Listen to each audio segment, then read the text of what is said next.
Welcome to Indian Public School e-learning program lecture number 2 and unit number 2 dental health એટલે કે દાંતનું આરોગ્ય. તો first video લેક્ચરના unit 2માં આપણે જોયું હતું પ્રી ટાસ્ક અને થોડુંક ચેપ્ટર સ્ટાર્ટિંગમાં. તો એ ચેપ્ટરમાં આપણે શું શીખ્યા હતા? ચલો યાદ કરીએ કે સોનિયા નામની છોકરી છે અને દાંતનો દુખાવો થાય છે અને તેના એના અંકલનું નામ શું હતું?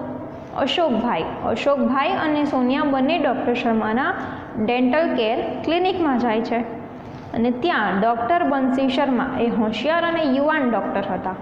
તે સોનિયાના દાંત તપાસે છે અને કહે છે તેમાં તો કેવિટી થઈ ગઈ છે અને પછી વ્હાઇટ સબસ્ટન્સ એટલે કે સફેદ પદાર્થ જે સિલિકાનો બનેલો હોય છે એવો સફેદ પદાર્થ નાખીને કેવિટી ભરી દે છે એટલે એની કેવિટી ત્યાં ને ત્યાં ખતમ થઈ જાય છે. ને આગળ ડૉક્ટર બંસી શર્મા અને સોનિયા એ કન્વર્ઝેશનમાં શું વાત કરે છે તો ચલો આજના વિડીયોમાં આપણે જોઈએ. તો ચલો જોઈએ. Doctor Sharma and now tell me one more thing. Doctor Sharma સોનિયાને કહે છે. શું કહે છે? Doctor Sharma said and now tell me one more thing. અને હવે મને એક વધુ વસ્તુ જણાવો. Do you brush your teeth regularly twice a day? Twice a day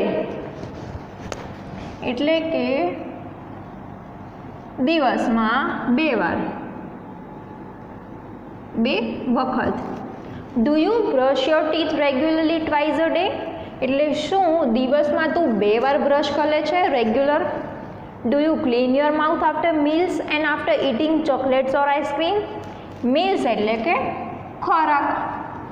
એ તો તમને પહેલાં પણ વડ આવી ગયો. શું તારું મોં meals એટલે કે ખોરાક ખાધા પછી, ચોકલેટ અથવા તો આઈસ્ક્રીમ ખાધા પછી સાફ કરે છે બીજી વાર તું? Sonia replied, no doctor, I brush my teeth only in the morning. Sonia ના પાડે છે ડૉક્ટરને કે ના ડૉક્ટર, હું બ્રશ એકમાત્ર સવારે જ કરું છું. I brush my teeth only in the morning. હું સવારમાં એક જ વાર બ્રશ કરું છું. Doctor Sharma said, that's the problem એટલે કે આ જ પ્રોબ્લેમ છે. You are not taking proper care of your teeth એટલે કે તું તારા દાંતોની સફાઈ રેગ્યુલર એટલે કે પ્રોપરલી કરતી નથી. You must brush your teeth properly twice a day, once in the morning and once again before you go to bed. Must શું છે? મોડલ ઓક્ઝિલરીઝ સહાયકારક ક્રિયાપદ એટલે કે you must brush your teeth properly twice a day એટલે કે દિવસમાં 2 વખત તારે દાંતની સફાઈ કરવી જ જોઈએ. મસ્ટ કરવી જ જોઈએ. વન્સ ઇન ધ મોર્નિંગ એટલે કે એકવાર સવારમાં and once again before you go to bed અને બીજી વાર જ્યારે તું સૂઈ જાય છે એને પહેલાં એટલે કે એકવાર સવારે અને રાત્રે 2 વાર. Sonia replied and ask, what is the right way of brushing the teeth, doctor? Sonia ડૉક્ટરને પૂછે છે, ડૉક્ટર બંસી શર્માને, કે what is the right way of brushing the teeth, doctor? કે બ્રશ કરવાની કોઈ સાચી રીત કઈ છે એ મને જણાવશો? જે આગળ જોઈએ. ડૉક્ટર શર્મા રિપ્લાઇડ, સોનિયા પૂછે છે તો ડૉક્ટર શર્મા જવાબ આપે છે. Most of the people brush their teeth while moving the brush in sideways only. Most of the people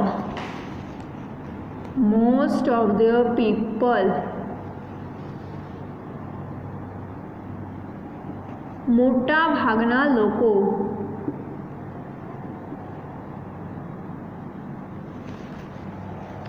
most of the people એટલે કે મોટા ભાગના લોકો બ્રશ કરે છે ત્યારે while moving the brush in sideways only. Sideway એટલે કે આજુબાજુ જ કરે છે brush. But the right way is to move it upward and downward.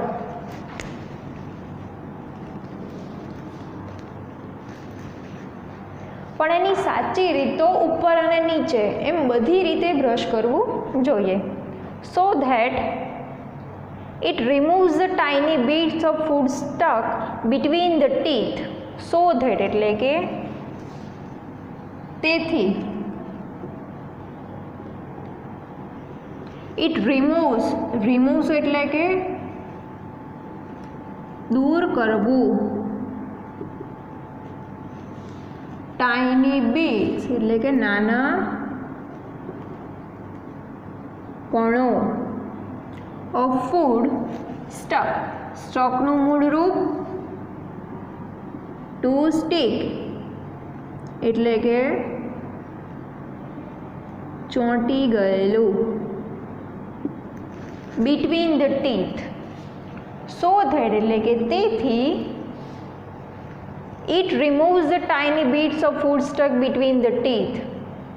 અને તમે ઉપર નીચે બ્રશ નથી કરતા એટલે જે ખોરાકના જે નાના કણો હોય છે એ દાંતની વચ્ચે ચોંટી જાય છે.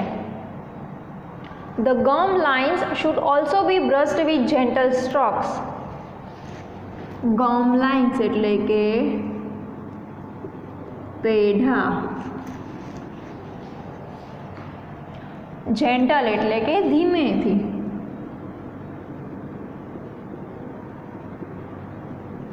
સ્ટ્રોક્સ એટલે કે હળવા હાથે ઘસવું. ધ જમ લાઇન્સ એટલે કે પેઢામાં પણ બ્રશ હળવા હાથે ધીમેથી ઘસવું જોઈએ. Not only this, clean your mouth after every meal and every time you eat chocolate or ice cream. Not only this એટલે કે માત્ર આ જ નહીં, પણ જ્યારે તમે મીલ એટલે કે ભોજન કરો અથવા તો ચોકલેટ ખાઓ અથવા તો આઈસ્ક્રીમ ખાઓ ત્યારે ચોક્કસપણે તમારે બ્રશ કરવું જોઈએ. સોનિયા આસ્ક્ડ, અને પછી સોનિયા ફરીથી પૂછે છે, would you tell me the reason doctor? શું તમે એનું મને રીઝન એટલે કે કારણ જણાવશો doctor? Doctor Sharma replied, doctor Sharma answer આપે છે, cleaning your mouth is the first requirement of dental hygiene. Cleaning એટલે કે સફાઈ. Your mouth is a first requirement એટલે કે જરૂરિયાત ઓફ ડેન્ટલ હાઇજીન એટલે કે મોંની સ્વચ્છતા. હાઇજીન એટલે કે સ્વચ્છતા. ક્લીનિંગ યોર માઉથ એટલે કે મોંની સફાઈ કરવી એ ડેન્ટલ હાઇજીન દાંતના આરોગ્ય માટે પહેલી જરૂરિયાત છે, ફર્સ્ટ રિક્વાયરમેન્ટ છે. If you don't clean your mouth, the tiny bits of food inside stick to the surface of your teeth. If you don't clean, if વાળું સેન્ટેન્સ આવ્યું છે એટલે કે જો તમે તમારા મોંની સફાઈ નહીં કરો, the tiny bits of food inside stick to the surface of your teeth. Tiny bits of food, ખોરાકના નાના કણો અંદર ચોંટી જશે અને પછી સરફેસ યોર ટીથ અને દાંતનું જે પ્રથમ પડ આવશે, સરફેસ એટલે કે ઉપરનું પડ આવશે ત્યાં ચોંટી જશે. And in the space between your teeth, અને પછી એ દાંત વચ્ચે પણ ચોંટી જશે, બેની દાંત વચ્ચે જે જગ્યા હોય છે ત્યાં પણ ચોંટી જશે. નાઉ germs feed on these food particles who eventually eat up parts of the teeth too. Now germs એટલે કે જંતુઓ.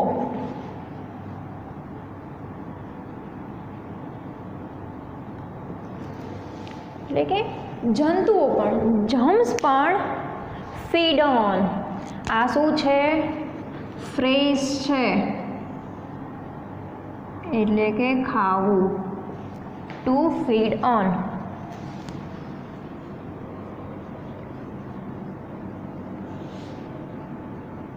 એ શું છે? ફ્રેઝ છે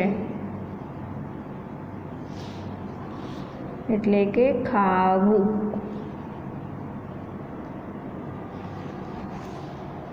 નાઉ જમ્સ ફીડ ઓન, એટલે કે જીવજંતુઓ છે એ ખાઈ જશે તમારા જે પાર્ટિકલ્સ, ફૂડ પાર્ટિકલ્સ, ખોરાકના જે કણો વધ્યા હોય છે એ ખાઈ જશે.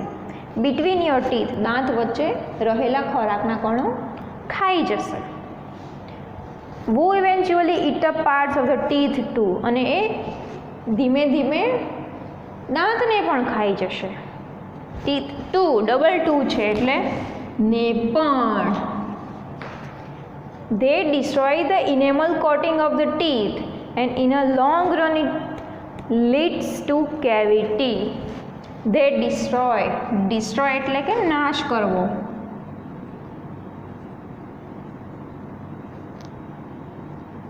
enamel coating,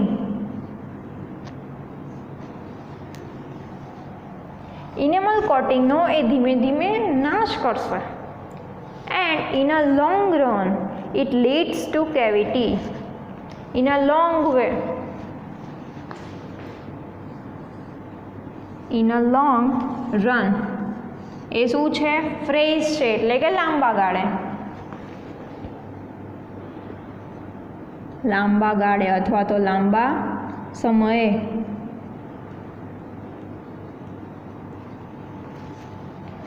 two long run,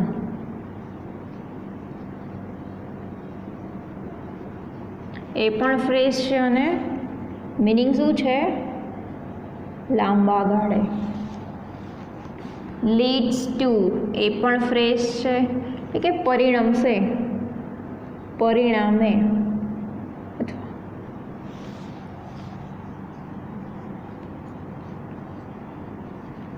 two leads two,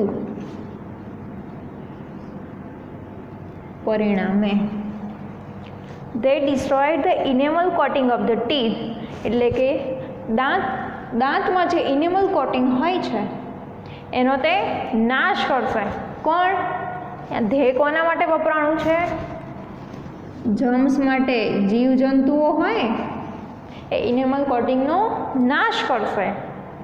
and in a long run it leads to cavity, અને લાંબા ગાળે તે કેવિટી એટલે કે પોલાણમાં પરિણમશે. એનું પરિણામ છેલ્લે શું આવશે? કેવિટી થઈ જશે દાંતમાં. તો ચલો મિનિંગ્સ જોઈ લો બધાના. સો ડિયર સ્ટુડન્ટ્સ, ચલો આગળ જોઈએ કન્વર્ઝેશનમાં શું થાય છે. ડૉક્ટર બંસી શર્મા અને સોનિયા. Sonia asked enamel coating, what's that? Sonia doctor Bansi શર્માને પૂછે છે કે enamel coating એ શું છે? Dr. Bansi Sharma replied, for that you need to understand the construction of our teeth. Construction એટલે કે રચના.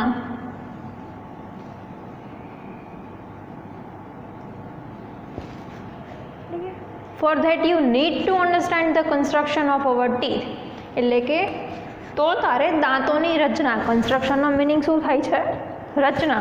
તો તારે દાંતની રચના કેમ થાય, કેમ થયેલી હોય છે એ પહેલાં સમજવું જોઈશે.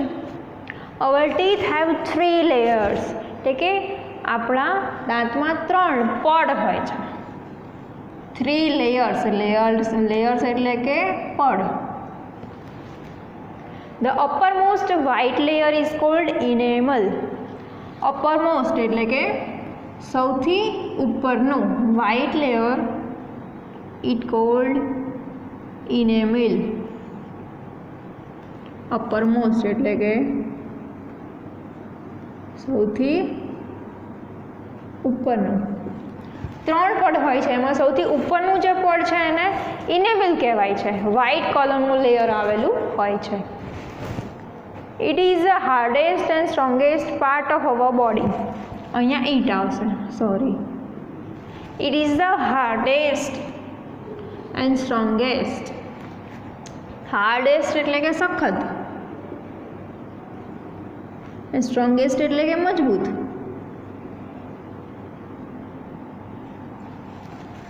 ને આ પડ છે સૌથી સખત અને મજબૂત પાર્ટ ઓફ અવર બોડી. આપણા શરીરનું સખત અને મજબૂત પાર્ટ છે. The second layer is cold dentine. Second layer એટલે કે બીજું જે પડ છે એને શું કહેવાય છે? Dentin. It is slightly yellowish. Slightly એટલે થોડું, યલોઇશ એટલે પીળાશ પડતું, પીળાશ પડતું. એટલે એ સેજ પીળાશ પડતું હોય છે, એટલે કે પીળા કલરનું હોય છે. The innermost layer is called dental pulp. Innermost એટલે કે સૌથી અંદરનું, સૌથી અંદરનું. Layer is called dental pulp. જે સૌથી અંદરનું પડ હોય છે એને શું કહેવાય છે? ડેન્ટલ પલ્પ કહેવાય છે. સૌથી ઉપરનું એ ઇનેમલ, સેકન્ડ લેયર એ ડેન્ટિન અને third layer dental pulp. In your molar there was a cavity which now no more exists. Exist એટલે કે અસ્તિત્વ.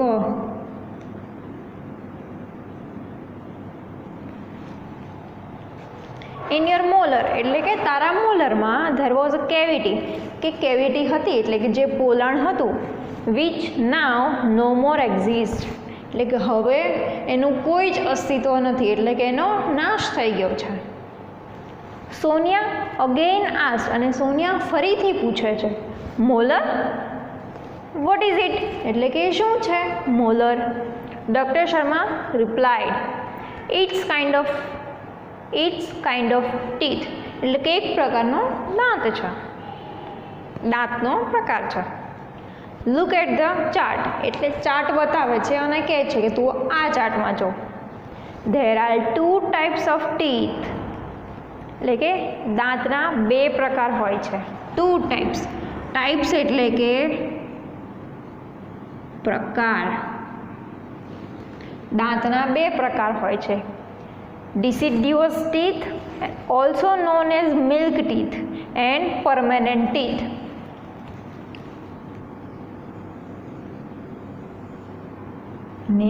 Milk teeth, and second one is permanent teeth. deciduous teeth એટલે કે deciduous એટલે કે ખરી જાય તેવા. deciduous નો મીનિંગ શું કરવાનો હોય છે અહીંયા? ખરી જાય તેવા. Also known as milk teeth. Milk teeth એટલે કે દૂધિયા દાંત. ખરી જાય તેવા દાંત. પહેલો પ્રકાર શું છે? ડિસિડ્યુઅસ ટીથ એટલે કે ખરી જાય તેવા દાંત, એને દૂધિયા દાંત પણ કહેવાય છે. And permanent teeth. Permanent teeth એટલે કે કાયમી દાંત. deciduous teeth are usually 20 in number એટલે કે આ deciduous teeth હોય છે એની સંખ્યા કેટલી હોય છે? 20ની. યુઝવલી એટલે કે સામાન્ય રીતે.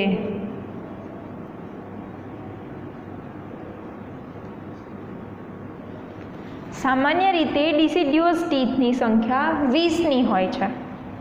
And they shed one by one after growth. Shed એટલે કે ખરી જાય છે.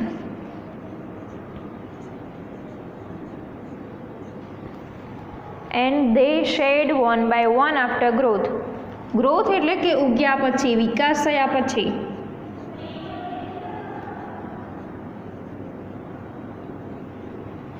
વિકાસ થયા પછી. અને ગ્રોથ એટલે કે એનો જેમ વિકાસ થાય છે એ પછી ધીમે ધીમે ખરી જાય છે. 1 by 1 એટલે કે ધીમે ધીમે એક એક કરતા. Thereafter new permanent teeth come up.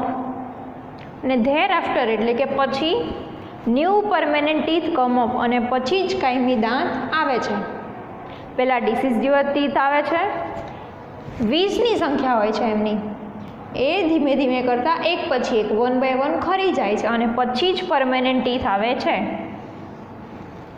They are usually 32 in number. Usual એટલે કે સામાન્ય રીતે તેમની સંખ્યા કેટલી હોય છે? 32, 32ની. પછી Sonia said, yes, I also have 32 teeth, but they all are not the same.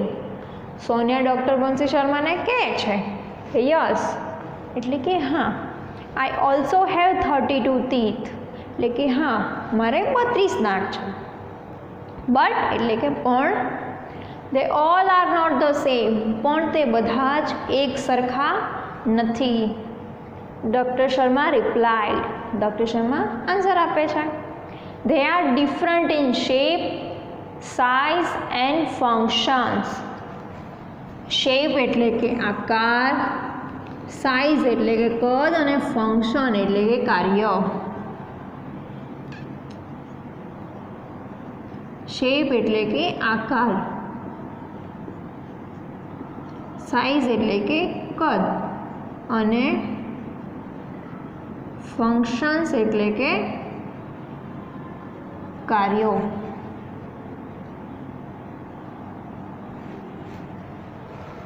They are different in shape, size and functions. હા, તે બધાનો આકાર, કદ અને કાર્ય અલગ અલગ હોય છે. There are 4 incisors, 2 canines, 4 premolars and 4 or 6 molars. each jaw. જોનો meaning આપણે કીધું તો શું થાય છે? યસ, જડબું. એટલે કે આપણા જડબામાં 4 એન્ઝાઇઝર્સ એટલે કે 4 એન્ઝાઇઝર્સ હોય છે. એન્ઝાઇઝર્સનો મિનિંગ યાદ કરો શું થાય છે? આગળ કીધું હતું એ તીક્ષ્ણ દાંત. 2 કેનાઇન્સ એટલે કે રાક્ષસી દાંત. 4 પ્રીમોલર્સ એટલે કે 4 પ્રીમોલર્સ એટલે કે દાઢો હોય છે 4. એન્ડ 4 or 6 મોલર્સ અને 4 અથવા તો 6 મોલર્સ હોય છે. મોલર્સ એટલે કે ચાવવા માટેની દાઢ હોય છે. 6 મોલર્સ ઈચ જો એટલે કે દરેક જડબામાં. કેટલું થયું ટોટલ? 32. દરેક જડબામાં 4 એન્ઝાઇઝર્સ, 2 કેનાઇન્સ, 4 પ્રીમોલર્સ અને 4 અથવા તો 6 મોલર્સ આવેલા હોય છે. Sonia asked, Can I ask you a few questions about my friend's dental problems? Sonia doctor શર્માને પૂછે છે કે can I ask you a few questions એટલે કે શું હું તમને વધારે પ્રશ્ન પૂછી શકું? About my friends dental problems એટલે કે મારા ફ્રેન્ડ્સ છે એમના ડેન્ટલ પ્રોબ્લેમ વિશે હું તમને થોડાક પ્રશ્ન પૂછી શકું છું. ફ્યુ એટલે કે અ ફ્યુ થોડાક વધારે પ્રશ્ન પૂછી શકું છું. Doctor Sharma replied, oh sure dear. Doctor Sharma સોનિયાને આન્સર આપે છે, હા ચોક્કસપણે. તો એના મિનિંગ તમે જોઈ લેજો. સો ડિયર સ્ટુડન્ટ્સ, તો સેકન્ડ વિડીયો લેક્ચરમાં આપણે સોનિયા અને ડૉક્ટર બંસી શર્માની કન્વર્ઝેશન જોઈ. હવે થર્ડ વિડીયો લેક્ચરમાં યુનિટ 2 ડેન્ટલ હેલ્થમાં સોનિયા અને ડૉક્ટર શર્માની કન્વર્ઝેશનમાં શું આવશે? યસ, સોનિયા એના ફ્રેન્ડ્સના ડેન્ટલ પ્રોબ્લેમ્સ વિશે સોલ્યુશન્સ પૂછશે ડૉક્ટર બંસી શર્માને, અને ડૉક્ટર બંસી શર્મા એ પ્રોબ્લેમ્સના સોલ્યુશન શું આપે છે એ આપણે થર્ડ વિડીયો લેક્ચરમાં જોવાનું છે. તો ત્યાં સુધી તમે આ મિનિંગ્સ, પ્રોનાઉન્સિએશન્સ અને ગ્લોસરી અગેન ચેક કરજો. તમારી રીતે અલગથી બનાવજો અને યાદ કરજો. સો ફ્રેન્ડ્સ, મળીએ નેક્સ્ટ વિડીયો લેક્ચરમાં. Thank you.